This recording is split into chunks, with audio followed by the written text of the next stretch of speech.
Hey, Secretary Wriston, I've been trying to talk to you for a couple of months. I have a couple of follow-up questions for you after the DOH Accountability Committee meeting there. So FHWA told you that you do not have to file this disclosures and that it's not against federal law? They told me they would let me know if I needed to do anything differently. Okay, and when did they tell you that? Immediately upon the first time I contacted them after you guys raised the issue. So they told you that it's not in violation of federal law, that those disclosures They said weren't they filed? didn't see a problem. That was a direct quote. Okay, but why even give the appearance? Why not recuse yourself? I don't think anybody sees the appearance other than WSAZ. But it's in federal law. There's a federal code that says And that. that's not the only federal code. It's kind of like reading the Bible. You know, you can pick out any one verse and prove whatever you like. You have to take the whole thing in context. We have structured our relationship with the FHWA, as I just explained to the legislature. It's a matter of who does what and who's responsible for what and how they delegate and what our responsibilities are, what our reporting responsibilities are. The consultant selection is exactly a part of that. We follow the state law, the 5G law, which they approved, our process, and we follow that process. You brought it to our attention that there might be an issue there.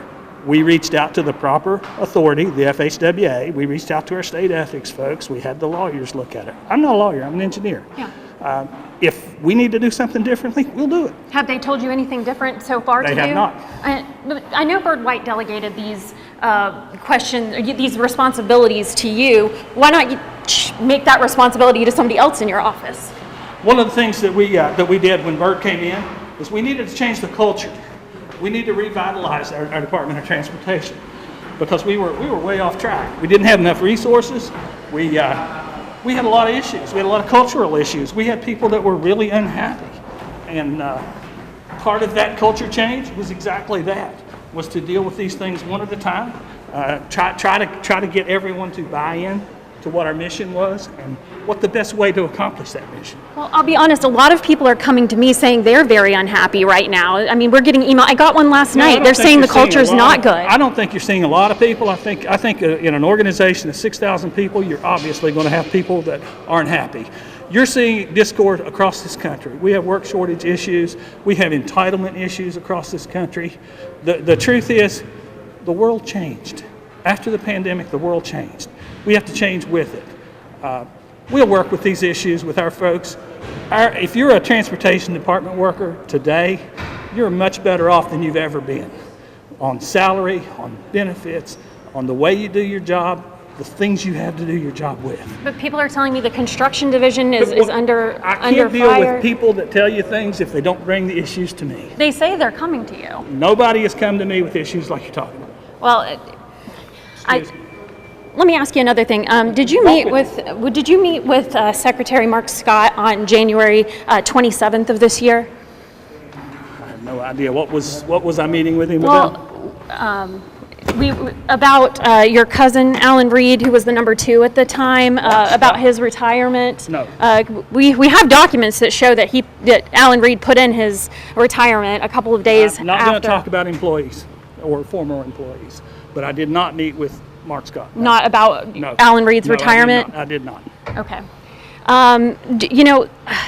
It's just been so many people coming to us saying so many different problems, saying there's corruption, saying that money's going places, that consultants are getting picked, that the engineering division and the construction division is being taken away. You got to understand, I'm doing my job here too, Certainly. that people are coming to me saying they're upset about this, and we've wanted to talk to you about it for months.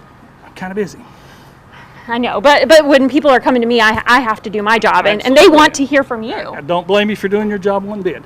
There's going to be criticism in a job like this. Make no mistake about it. There will be criticism. There's no decision I make that's going to please all 1.8 million people in this state. What I have to do is rely on my own experience, my own education, and my own will to get things done. And that's what we do. I've built a team over there. I've built a team across the state. We are going to have people that aren't going to be happy with the directions. The consulting industry, by and large, they are great partners. You take 80 firms that are out there to have 3 or 4 or a handful that think they're not getting enough work. I'd be happy to sit down with any of them, and we have. I'm not going to sit down with ACEC. I want to sit down with the consultants that actually do the work with us. That's what I'll do.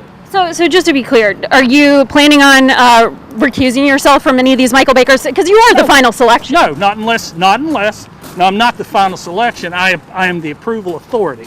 And I'm not going to do anything differently than what I've been doing unless the FHWA tells me that I need to. But why even give the appearance of impropriety? There is no appearance in nobody's eyes but yours. I just quoted the FHWA, our own ethics commission, my attorneys. But you said you There hadn't is talked no- to them since. Excuse me, if you're going to talk over me, I'm going to stop. Go ahead. I thought I was talking over you. I just told you that I have communicated with the FHWA, I communicated with the ethics folks, I communicated with our attorneys. Nobody sees an issue except WSAZ. Well, that's not what the That is FHWA not- told us. I mean, the code's I don't know very what to clear. tell you about what the FHWA told you. I'm not privy to that. Okay. Well, so you're telling us that they have told you that there's no issue whatsoever with this. I didn't see a problem. That's a quote. And that's been since our stories aired?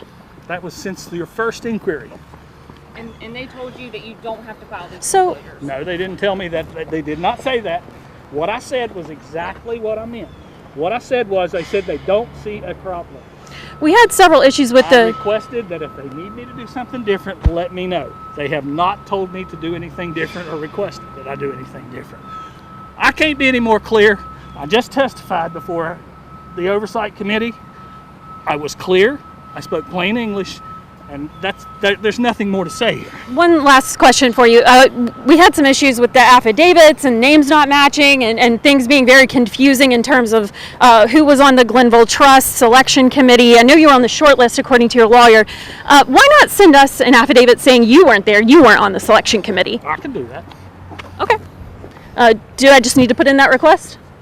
You can, and I'll refer it to my attorney. If he tells me to do that, I'll be happy to. Okay. That you were on the selection committee for one project. No, I didn't say that. I said I was on the short list committee. In the meeting, you said you were on the. No, I said I was on the short list committee. I was on the selection committee for one project, and that had nothing to do with Michael Baker. The selected firm for that project, if I recall correctly, was E.L. Robinson.